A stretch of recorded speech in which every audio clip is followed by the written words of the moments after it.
Hello, and welcome to the 9th official episode of Evan's Game Plan Podcast. I'm here joined by the track coach, runner of social media accounts, great man all around. We're here with Coach Davis. Give it up. Everybody give it up. What's up, guys? How are you doing, Coach Davis? Well, I'm blessed, man. It's after school and here sitting with you on this podcast. I know I've been talking with you about this for a while. Yeah. It's good to actually, get to sit Yeah, down it's great to finally sit down That's in here. right. I know you've been helping me a lot, man. I appreciate it with everything you've been doing for the podcast. Well, man, I'm about all the kids, trying to give the kids something that they didn't have when I wasn't here. Yeah. Or kids something that I didn't have when I wasn't here. Yeah. This podcast was real cool, so, trying I to appreciate it. Yeah, you're giving back to the community. That's right. 100%. That's all you got when you leave this place. Right, yeah. So, track. How have you felt like the season has gone so far? Man, track is growing, man. Yeah? We got a couple kids that should make it to state tournament. Ooh, okay. Not big enough as a team. I don't know if we'll qualify that way, but we got a couple decent relays. We got a couple decent kids that can make some potential in some field events and on the track events, so running. So most teams that I've talked to have been sort of like they've been team sports, Yeah. And I play tennis, which is more of like an individual sport. There's doubles, there's all this, but how is it hard to coach a team that's so individualized, you'd say, to teach each and every personality and not sort of have them strung together like usual? Man, that's a great question because I'll give you a story with that. My first week at track, I'm out there and everybody's kind of not listening. Hey, I get on to him like it's football. And, senior They're not Marquis, used to that. They're not. That's what to Marquis say. pulls me to the side and he goes, "Hey, coach, it's not football." I'm like, "All right, I'll ease up." Yeah. Well, then we go to the weight room. And they're being lazy in the weight room, so I do it again. And I'm like, I see everybody kind of like get started. Yeah. Like, hey, coach, it ain't football. So I'm telling myself, like, it's not football. So it's cool, man. Yeah. It actually has helped me grow as a coach over the past 3 years. It's my second year coaching track. I did it last year at Udowa. So being able to coach each individual kid, Mike can yell at one kid, can't yell at the other kid. Yeah. So that's helped me with inside of football, learning how to coach. And See, Fike said the same sort of thing, that it's so personalized when it comes to coaching. Coaching is such a broad thing that, there's going to be so many players you're going to coach, so many teams you're going to coach, but everybody is different in how they want to be coached. So I can see how track is so individual that it teaches you that, you have to, everybody has their own preference, That's right. I mean, it's just like, out there, like I said, Marquis. Sometimes I yell at Marquis because I just know Marquis is going to receive it. He's going to take it. It's for the team. Exactly. And that's part of the coaching over the past 3 or 4 years that I've really learned and grown on is that my first year I was coaching everybody like it was college football or college track. They wanted to go there, and it was like, whoa, slow down. All these kids don't have the same aspiration you had, and all these kids don't want to go there. Some of these kids out here because their friends out here. Yeah, I mean, some kids just want to do the cardio, That's Some people just want to get out there and do what they want to do, That's right. So is it hard trying to push those players that want to do it and kind of keep those other players where they want to be? You'd say that's a hard balance to find, or is it sort of like, it's all ran together? Being honest with you, man, it's all ran together. Yeah. Here's what I take it as a coach, man. 2 ways you can coach these kids. Y'all are high school kids. I'm coaching you for life and life after sports. Yeah. So for the ones who don't want to go do the sport after school, I'm coaching you for life. That's so I'm great. going to use this track to coach you for life. Yeah. So I'll mention something like, hey, remember you didn't finish hard right there on that 100 meter. You're not going to finish hard the day at work. Yeah. And what can happen at work if you don't finish hard? You get fired. Right, yeah. You lost. Exactly. So the consequence was you get fired, right? Talking to so many sports as I have, I've talked to volleyball, tennis, basketball, football, almost everything now. And just a recurring thing that I've always asked everybody is, what has this sport taught you? What has basketball taught you? What has tennis taught you? What is this? And everybody has something to say besides hitting a ball. Everybody has something else to say besides scoring a point. Sports are more than just putting a ball in a basket, That's right. It's about morals, it's about life, it's about values. So how does it feel being in the position to give that sort of wisdom to players? Do you ever feel pressured? Do you ever feel like you don't have enough? No, man. You gonna ask the kids, man. I talk all the time. Yeah. They call it preaching. Yeah. It's funny. My sister and them will watch this podcast, and they'll hear me say that the kids call it preaching, and they're gonna laugh. One thing my sister and them say is, "Hey, we don't want to hear you preach today." So I don't never feel like I don't have enough wisdom. Yeah. Man. I'm always trying to get the kids free game. And honestly, I'll say it like this. It was free game to me. Yep. My grandma always told me somebody can tell you something in 10 minutes that took them 10 years to figure out. And I just 100%. took that and ran with it. See, that's I love that saying, you know, because you learn so much in life, you know, and it's all a shared experience, you know. We could live in the same house together, walk out and have two different points of view on it. That's right. Two different stories from each other. So it's nice being able to take everything from everybody, you know, and kind of apply it to yourself. And applying it to those kids, man, like do you feel grateful that you're able to do that? Man, yes, I Yeah. am, man. I'm blessed. I love our kids, our athletes, non-athletes, admin, everybody. I love the students, the kids, you know. Like I said, everybody, man, it's just the most surreal part is being back where I walk these same hallways, Yeah. these same bathrooms I use, sneaking out, doing the same stuff y'all are trying to Yeah. do. And I just get to come back and give back where I went to school, man. So Yeah. I know how most people feel when they go home, you know. It's a For blessing. sure. So, you know, and it was welcoming. So it's just grateful that y'all took me in as family. And, Yeah. you know, we're all family now. So. Of course. I think you provide a lot to not only the sports, but just everything that's going on. I appreciate everything you've done so far for the podcast and everything. I appreciate that, man. And you're going to do big things, and you're just getting started. Appreciate it. You know, so just keep being confident and believe in yourself, man. Thank you. So, Red Bank, this is where you started as a student. Yes, sir. Where did you start coaching? Ooltewah. Ooltewah. This coming up will be my 4th year for football. This is my 2nd year with track, but I started 3 years ago with Ooltewah. You're decently new. Yeah. Most of the folks I've talked to, they're coaches, or when I talk to Fike, they've been doing this they're veterans, you know what I'm saying? right. In terms, you're sort of still a rookie, you know? That's You're right. sort of still learning. So who would you say your biggest inspirations are for coaching? 2 people. One, Coach Jackson, who got me into it at Ooltewah. Coached me here at Red Bank, kept me out of a lot of trouble. Yeah. He's actually going back to Ooltewah this year from Tyner, so that was a little bittersweet. Then the guy in this building, Coach Fight. Coach Fike. I mean, even to this day, I was just telling somebody earlier that at first beginning of the year, he said something to me, and I turned around. I was like, wait a minute, Will.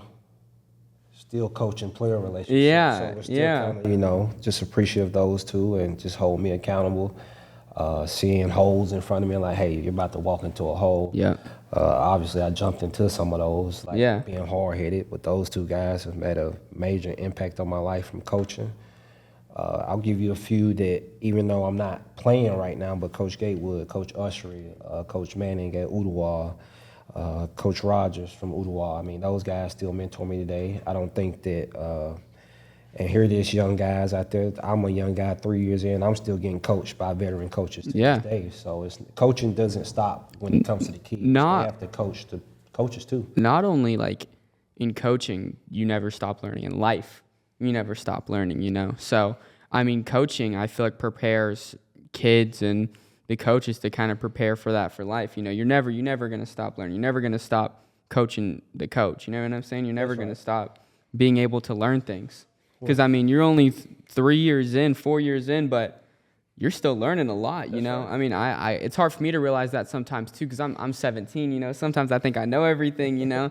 I walk around and I learn so much new things from people, man, and I'm like, wow, there's still so much I need to know, you know? I can tell you right now, as a 27-year-old man, gonna be 28 in December, I fail every day. Yeah. I succeed every day, and I learn every day. Right. You know what I'm saying? And if you're not failing, you're not growing. 100%. And mistakes. See, I've said this to a couple of people on here that I don't really believe that life truly gives you mistakes. I think if you can look at it that way, but I think life kind of just gives you lessons. There you go. You know, That's what we call them in football. I failed many times, you know, in things in life, things in sports, but it's always about getting up and the next play mentality, you know that. That's right.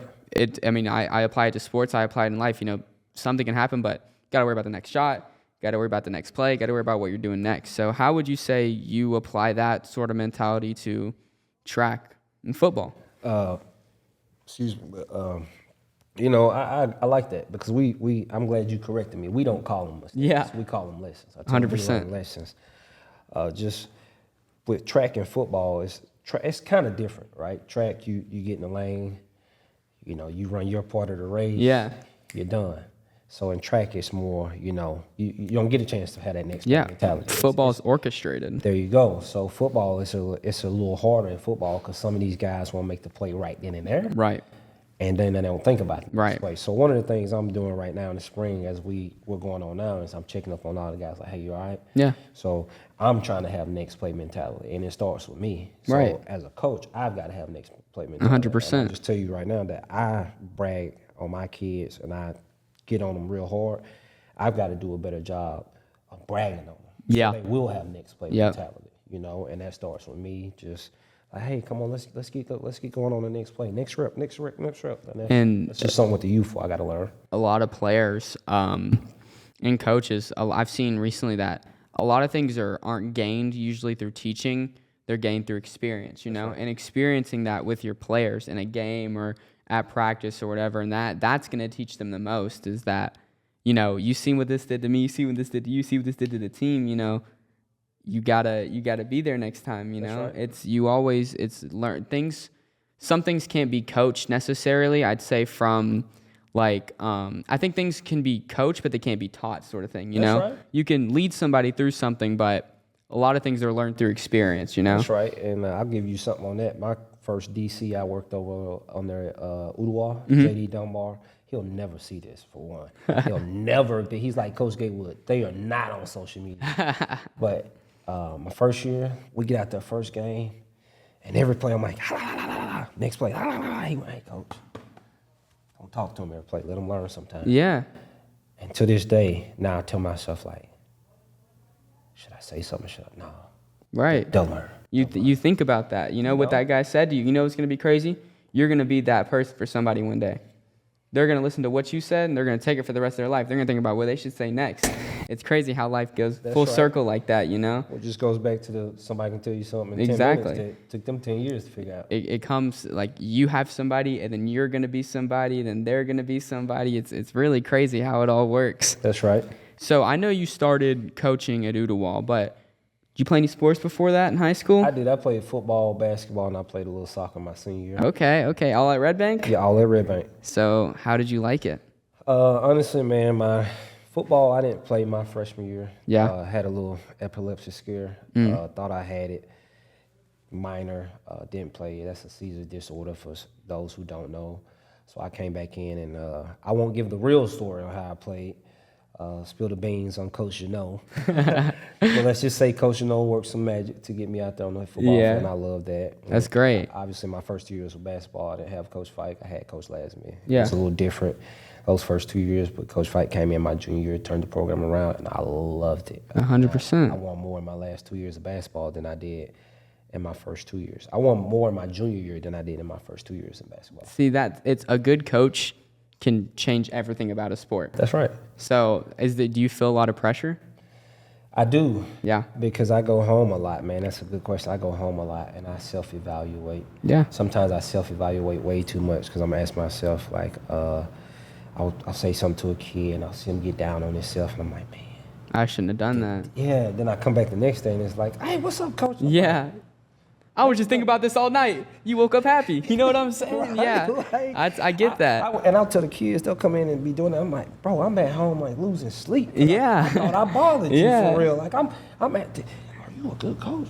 What would you have done if you had said that to you? And they're getting on the game as soon as they get home, waking up. That's right. Exactly. So yeah. Thinking about it, so, yeah. You know. See, I think self-reflection is so important when it comes to everything. You know, you gotta look at yourself sometimes, you know, man. I mean, you can judge off of what other people are saying or other people's reactions, but sometimes you just got to spend some time with yourself. But I know that it's definitely hard not taking that overboard, you know, and not beating yourself up. So how do you teach that? Experience. Yeah. And it's one of those things where you got to, being truthful, you got to go down that deep, dark hole with yourself sometimes. And being real, I just came out of one. Yeah. Past couple months hasn't been, you know, what I thought it was going to be, you know, and being in that hole, it's just got to look yourself in the mirror and ask yourself, what do I come here for? You know, why? What's your why? Right. That's what we're working on with the kids now, is when you're in that deep hole, what's your why will pull you out. It's so hard to see the light at the end of a tunnel sometimes when you're in that sort of situation, you know. I'd like to call myself a pretty optimistic person, but there are a lot of times when, you know, I'm worried about everybody else, and I finally look at myself and I get one of those holes, you know, man. And it's I'd say that's actually great advice, you know, to try to find my why, you know, find out what's going on. Because for me, when I'm trying to do that, I don't even know where to look. I kind of just let it resolve itself, you know. And you can't keep doing that, man. Yeah. Sometimes it won't resolve itself. 100%. It'll just keep lingering, and you think it resolved itself, but you really did the resolving. Yeah. By letting it wait out. Exactly. You're the one behind the resolving process. Right. So I'll give you another one, man, of that. Opening up a can of corn or something, you know, put that can on there. Yeah. They told you it was corn in that can, right? Right. You can't see the light in that. You can't see the corn in there. You're right. But you'll still open it and cook it, right? Yeah. Wow. Yeah. Got to jump to what I'm things, man. saying? You got to So, take you know, opportunities. Yeah. And it's just looking at things like that, man. Life's never gonna be perfect. If you're 100%. riding a life like this, woo, you must be playing video Right, games. exactly, right. You must not got a lot of things to worry about, you know? Must not be doing a lot. I know, right? Like Right. Evan's podcast. Right, exactly. Like Evan's game plan, you know, I'm doing a lot here. Yeah, it's definitely been a blessing doing the podcast this whole year. I know this isn't like the closing episode or anything. I definitely wanted to have like a sort of heart-to-heart with everybody behind the screen. I think it's a great episode too. You're definitely one of the most down-to-earth people I've had on here. A lot of people hates any of my other guests, but we've had moments where it's felt tennis. You know what I'm saying? We're saying this. I don't know. This podcast has felt like we're actually able to, you know, keep things going and not feel like animated sort of thing. That's right. But yeah, I definitely appreciate everybody that's been watching the podcast thus far. Bigger things are coming thanks to Coach Davis. 100%. No, man, let me say this. Bigger things are coming thanks to Evan. I'm just here to help. He's doing great. It's all Evan, man. It's not me. And if you're a fan of Coach Davis and you're not watching Evan's game plan, are you really a fan of Coach Davis? I've been asking that for a long time. And thank you, Coach Wilson, giving me this opportunity for the podcast. You know, I definitely really appreciate it. Before this, I kind of didn't know where my direction was. I definitely knew I wanted to do something like with media. I just didn't know what, you know. I talked a lot and I was like, what's that going to get me, you know? That's right. And then this opportunity came up and I feel like I've definitely ran with it. There's definitely been a bunch of ups and downs, you know. And then coming back to that whole thing you talked about, I've been in a hole with this podcast. I was in a hole maybe a week ago, you know. It's all ups and downs with this thing, man. But it's definitely symbolic, you know what I'm saying? It's like for life, you know. That's right. I'm learning this right now. Kids my age, maybe they're not learning it like I am. You know what I'm saying? I'm learning this through all of this right here. I'm learning the ups and downs of life, but it's with the podcast, you know. Right. So when I've been in those holes, man, I've just sometimes I blame the wrong people. Sometimes I say the wrong things, man.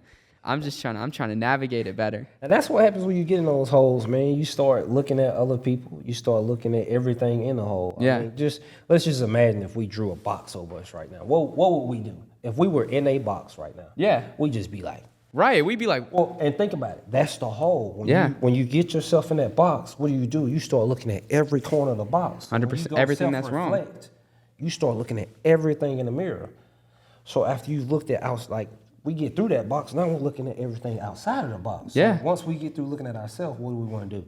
Who got me to this point? yeah, exactly. Instead of just going, well, I can fix this myself. Or be like, I did this, you know, and I gotta look back on it. And I've definitely gotten better at taking accountability. Before the podcast, and it's crazy to say that the podcast has taught me this, but like before this, I mean, I'd be told that I'm doing something wrong or whatever. I'd be like, whatever, man. You know what I'm saying? Yeah. I didn't know how to take it, honestly, but now I can definitely see visibly and just like off of episodes that haven't been posted, episodes being late, or editing mistakes that I do make mistakes. I'm human. I don't make mistakes. There's some lessons. I learned a lot of lessons. That's right. I learned a lot of lessons by doing this. It's definitely good seeing it all in front of me, you know? And man, like, just to give you some confidence and some advice, man, like I told you, I'm 27, I'll be 28 in December, Lord willing, and I still mess up every day. Yeah. Being honest with you, I messed up today. Yeah. You know, and I've been working on, like, with the kids. It's funny that you say that. I texted them a few days ago about Kyrie and Lacey. Mm-hmm. You know, he passed away from suicide and stuff, man. Prayers out to his family. I say prayers out. LSU family and all the athletes around the world, brotherhood. We got to talk and keep each other accountable and be more brothers and things of that sort to keep us safe. football and sports can take us to these places, but we can't allow these things to take us away from these places. 100%. Because there's too much work that we put into to get to that place just to lose it all in one sitting, man. But I text the group about that. I'm very evident about texting my DB group all the time. And one of my leaders, Sean, was like, Coach, you can't just say that because Kyron Lacy died. And my first instinct was shoot back at him. But then I was like, hey, Sean, how many times do I walk past y'all every day? And I give you a fist bump and I say, you all right? You don't do that to me, Coach. Well, he texts the group. Everybody, yes. Well, then he took the words right out of my mouth. He said, well, since y'all saying yes, how many of y'all tell Coach the truth? So it's like, that's where we're at. So just care about your kids. Sometimes it doesn't matter if you tell the truth or not. It matters that you're actually saying something, that you're giving something out. I think there's a big stigmatism against men in sports particularly that takes away from us talking about feelings or things that are going on in the head. I think that should, I'm hoping that in the future that we can change those things, because mental health is just as important as physical health. If you don't have one, you're not going to have the other. That's right. So don't be scared to talk about things that are bothering you, because they can be more serious than you think. And don't be embarrassed. Everybody has problems. Everybody has. Be embarrassed, man. And I guess I'm telling the world this now. I cry in front of the kids at practice. Yeah. I tell them when I'm mad. I tell them why I'm mad. I tell them when I'm sad. I tell them why I'm sad. Because they need to know, and you need to know as a young man, that don't stop when you're in high school. It doesn't make you weak either. It doesn't. No. Because what makes me weak is I hold it in, and then one of the kids do something at practice, and I'm exploding on that kid. I'm 100%. like, why did I just explode like that? And it's wrong, right? So I started, last year like crying in front of the kids and stuff, and like kids are laughing and stuff. Of course, I would have did that to Coach. Right, yeah, right. Like I'm actually, like by the end of the third time I cried, I cried 3 times in front of the kids. Third time I cried, everybody's like, come here, Coach. Right. And like, honestly, made me cry even more. Yeah, you're building a culture, you know what I'm saying? And I appreciate that. That's definitely, I know coaches like to hear that word, I really think you are. I like to see people changing that, because that's honestly something I've dealt with a lot of my life, is kind of having I'm a very emotional person. That's right. I got everything out there, I'm a very open book. So I've definitely had people not accepting of those things and looking at me like I'm crazy for feeling the way I do, or actually expressing those things, Well, I can tell you this right now. Any man that'll look at you for crying is insecure with themselves. Yeah. And that's the truth. Yeah. Because you can't just be hard all the time. That's going to break. Yeah. You put pressure in the pipe and you apply constant pressure, and you never relieve the air. It'll bust at one point. If you're trying to be cool all the time, trying to be like this all the time, you're going to freeze up. Yeah. There you go. All right, so we're going to go into a segment that I like to call Music Match. Okay. Yeah. All right, so I'm going to show you a series of pictures. I got a lot of these off of Instagram. Okay. And you're just going to tell me the story and then tell me a song that matches up with it, all right? Okay. Sorry, it's on green paper. We don't really have anything left, but... Oh, no, you good. All right, so this one right here, Time Move Fast When You're Doing What You Love, Blessed to See 25. What Instagram, what song did I put this? I didn't start putting songs to this, but I'll tell you, this was my first year coaching. And Miss Lee, shout out to Miss Lee. If you need your pictures took, Tina Lee photographer, baby. Shout out. She takes all my Udowa pictures. She'll come back, take some Ray-Ban pictures this year, but she did this, and I was having the time of my life. And I was like, you know what? Time does move by time does move fast when you're having fun. I seen your Instagram captions, man. You're the GOAT at captions. You kill those things, man. I'm not gonna lie. I'm about to steal some of yours, man. You're Let me great. tell you something though. Rilo Rodriguez has made me start looking up captions. Yeah. Like my brother and them, they're like, you don't listen to music enough. And I'm like, all right, well, you gotta send it to me. Yeah. And they start sending me music. I'm like, I like that caption. Yeah, Rilo's not bad. I like he's Rilo. not, man. So what song would you put on there if you did? Right here, 5 More Minutes, Scotty McQuarrie. Okay. I don't know if I said his name right. Hey, we'll put it in the video. Let's see. Go. All right. Next picture. Man, I gotta show the camera this. We'll put it I on don't know screen. if you see it, but I posted this. I'm gonna try not to tear up when I say this, but man, this is me at the bottom. my middle brother Xavier, Zay, and my oldest brother Nick. Sure he don't mind me saying this, but he's the leading scorer in Red Bank history. Ooh. My other brother, Coach Clay, is second.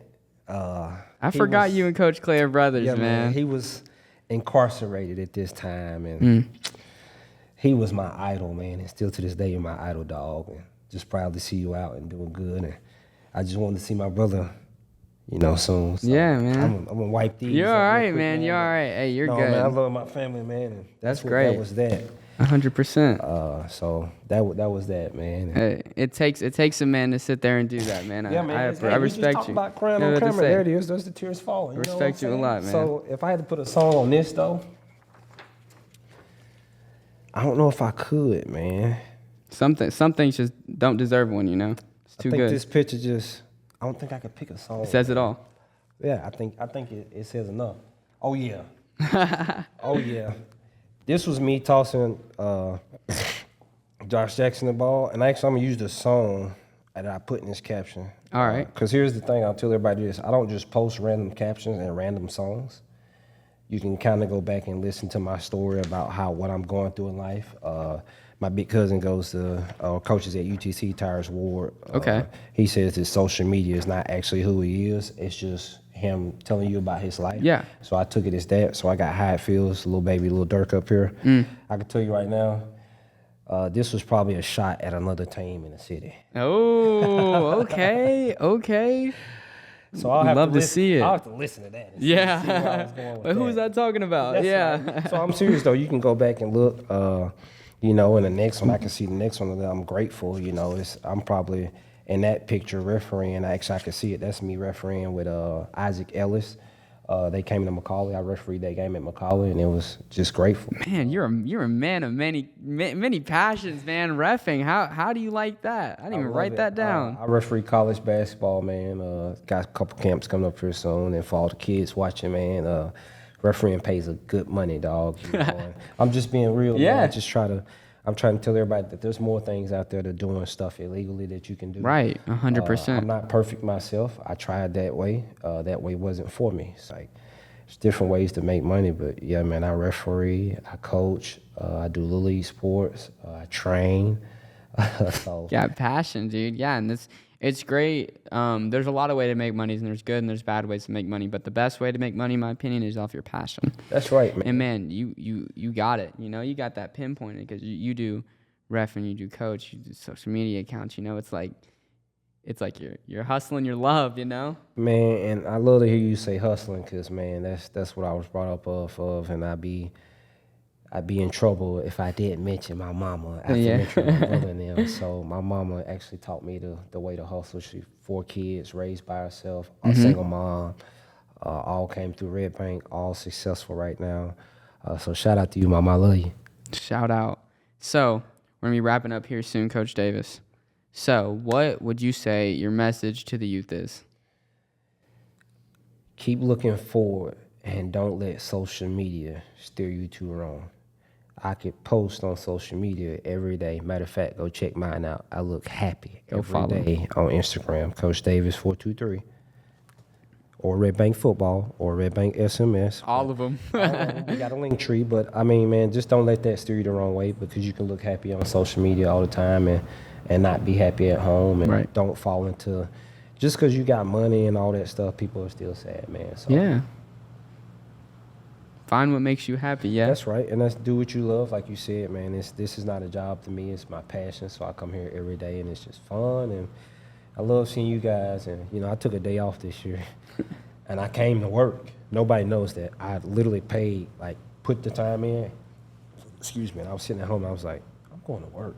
My mom was like, why? And I was like, I love those kids. Yeah. So y'all keep me going and just. Tunnel vision, baby. All right, Coach Davis. It was great having you on the podcast, man. I really appreciate it. This was my game plan. This was Coach Davis's game plan, but never forget your game plan. And we're out.